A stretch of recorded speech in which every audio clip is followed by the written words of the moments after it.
Oke anak-anak, selamat siang anak-anak pintar.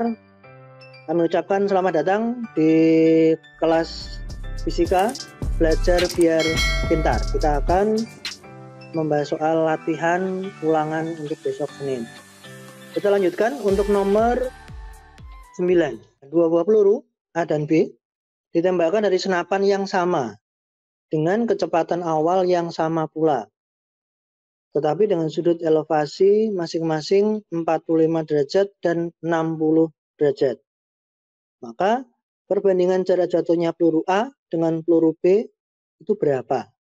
Nah, di sini yang diketahui adalah ada kata kunci jarak jatuhnya peluru. Berarti kalau kita gambarkan di sini, dari gerak parabola, dia naik menuju hamaks, kemudian sampai di tanah. Nah, ini yang dimaksud dengan jarak jatuhnya peluru itu di bagian sini. Jadi kalau dia ditembakkan, misal ini dengan sudut 45 derajat, kejadiannya seperti itu. Kemudian kalau dengan sudut yang berbeda, ini V0 yang pertama, misalnya kita beri nama V0A dengan sudut 45 derajat. Kemudian berikutnya yang benda B dengan sudut elevasi 60 derajat. Misal kita gambarkan seperti itu, ini benda B dengan V0B. Sudutnya lebih besar. Maka dia akan naik dengan ketinggian yang berbeda. Jarak jatuhnya juga berbeda. Nah, ini nanti yang akan kita cari. Siapa lebih jauh kita belum tahu, makanya kita harus menghitung dulu. Di situ yang ditanyakan adalah maka perbandingan jarak jatuhnya peluru A dengan peluru B itu berapa banding berapa. Jadi yang ditanyakan ini. Dengan kata lain, kita menghitung dengan rumus X max. Hati-hati ya, kalau kita sampai di puncak sini, separuh perjalanan di sini yang kita ukur, itu namanya X max. Tetapi karena kita sampai di jatuh kembali ke tanah, itu dinamakan X max. Untuk rumusnya X max itu sama dengan 2 kalinya X H max. 2 kali X H max rumusnya adalah V0 kuadrat kali sin 2 theta dibagi 2G. Angka 2 dicoret. Jadi untuk X maksimum dinyatakan sebagai V0 kuadrat kali sin 2 theta per G. Itu untuk X max. Rumus bakunya ini. X maksimum. Kalau yang ditanyakan hanya perbandingan jarak jatuhnya peluru yang diketahui sudut elevasinya, maka kita bisa menuliskan dari rumus ini bahwa misalnya theta benda A itu 45 derajat dan theta benda B itu sama dengan 60 derajat, maka dari dua hal ini yang ditanyakan adalah berapakah X max benda A dibanding X max benda B. X max benda A dibanding X max benda B. Kalau kita lihat dari yang diketahui, semuanya sama. Variabelnya diketahuinya semua sama. Karena di situ ditegaskan dari awal bahwa ditembakkan dari senapan yang sama dengan V0 atau kecepatan awal yang sama. Yang berbeda hanya tetanya. Tetanya berbeda. Maka dari rumus yang di kotak ini, kita tuliskan X max benda A dibanding X max benda B. Semua variabel bisa kita coret, yaitu variabel G bisa dihilangkan, variabel V0 kuadrat bisa dihilangkan. Yang kita libatkan hanya sin 2 theta. Maka kita bisa bandingkan di sini. Sin 2 theta untuk benda A banding sin 2 theta benda B.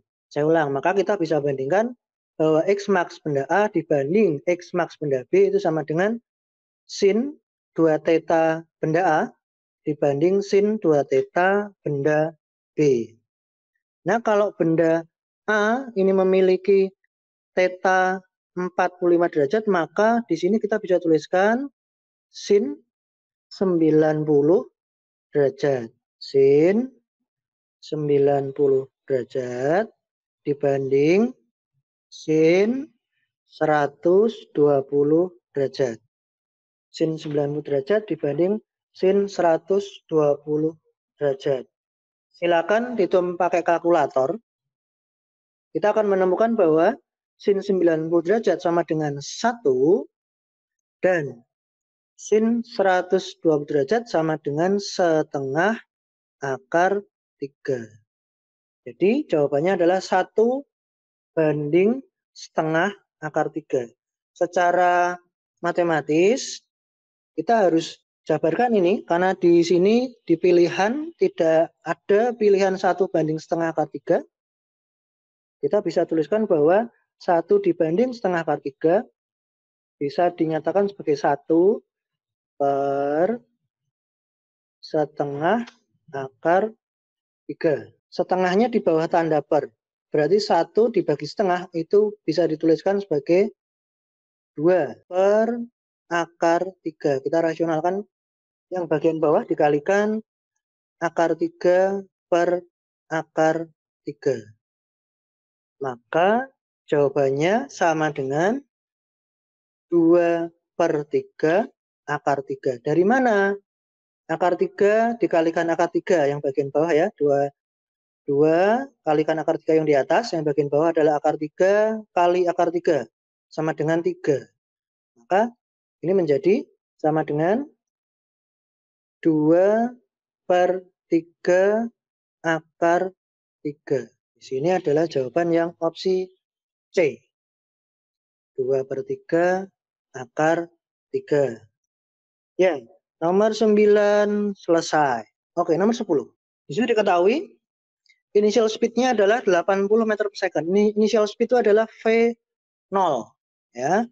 Jadi ada sebuah peluru ditembakkan naik ke atas, dari atas tanah ya. Di situ memiliki initial speed atau V0 sama dengan 80 meter per second. As an angle of, di situ berarti ada sudut elevasinya sebesar 37 derajat. Ignoring air friction. Gesekan dengan udara atau hambatan udara diabaikan. Di situ pertanyaannya adalah determine the magnitude and direction. Pertanyaannya adalah besar dan arahnya kecepatan saat at the time T-nya sama dengan 2 seconds. Jadi pertanyaan ada 2 ya. Pertanyaan ada 2 ini diketahuinya ini. Pertanyaan yang A adalah besar V. Kecepatannya memiliki besar berapa. Dan yang B adalah direction-nya atau arahnya kecepatan. Ini berapa, ini berapa.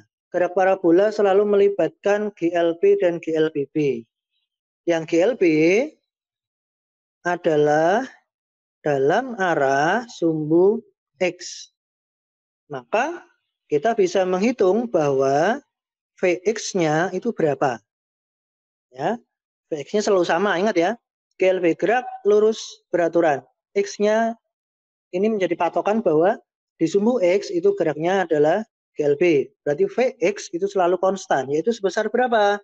Vx sama dengan V0x, yaitu sama dengan V0 cos theta. Sama dengan V0-nya adalah 80, dikalikan cos 37 adalah 0,8. Maka besarnya Vx sama dengan 64 meter per second. Langkah berikutnya adalah kita menghitung yang bagian G, L, B, B, yaitu dalam arah sumbu Y.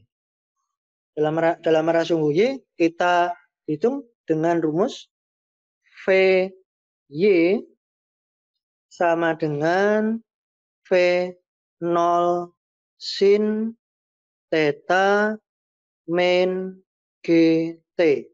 Saya ulangi, seperti rumus GLBB.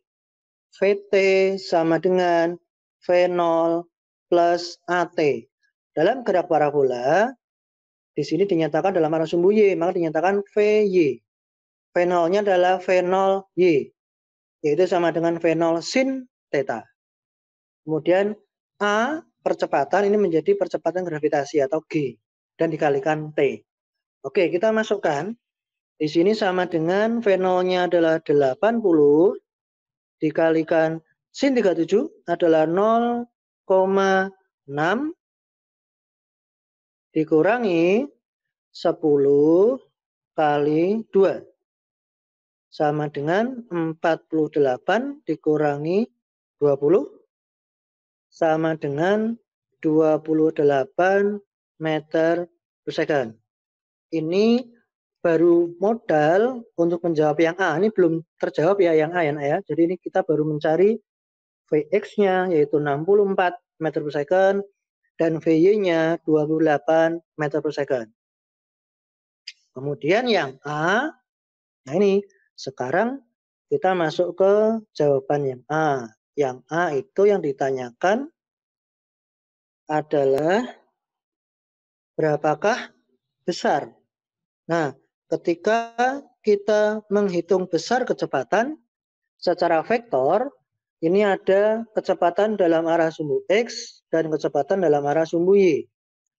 Maka dinyatakan sebagai V sama dengan akar Vx kuadrat ditambah Vy kuadrat. Nah, kembali kita bertemu dengan resultan vektor. Kita masukkan sama dengan akar Vx-nya adalah 64 kuadrat plus 28 kuadrat.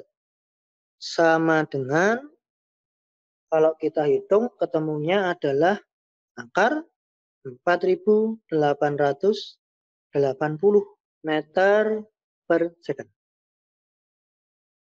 Yang A terjawab. Kita sudah punya kemungkinan jawaban, yaitu bagian B. Ya, poin B itu V-nya sebesar 70 meter per second. Yang B, arah V atau arah kecepatan dinyatakan sebagai ini sudutnya saya ganti alfa, nama sudutnya biar berbeda.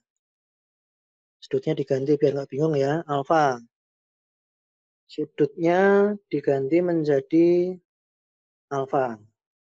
Maka arah dinyatakan sebagai alfa sama dengan, ingat, untuk menghitung arah resultan vektor, kita menggunakan rumus tan pangkat min 1 dari V di sumbu Y dibagi V di sumbu X. Pencet kalkulatornya yaitu menggunakan shift ya, shift tan. Maka nanti di layar atau di display kalkulator akan muncul tan pangkat min 1. Itu untuk mencari sudut. Sehingga alfa sama dengan tan pangkat min 1 dari Vy-nya adalah 28 dibagi 64. Vy per Vx. Besarnya sama dengan, kalau kalian pencet kalkulator dengan benar, akan menemukan angka 23,63 derajat. Jawabannya adalah B. Ya, sekian anak-anak pembahasan 2 soal selesai. Terima kasih anak-anak untuk kehadirannya. Selamat belajar, persiapan waktu untuk ulangan hari Senin. Jika tidak ada pertanyaan, kalian boleh keluar dari room fisika. Selamat siang, terima kasih semuanya.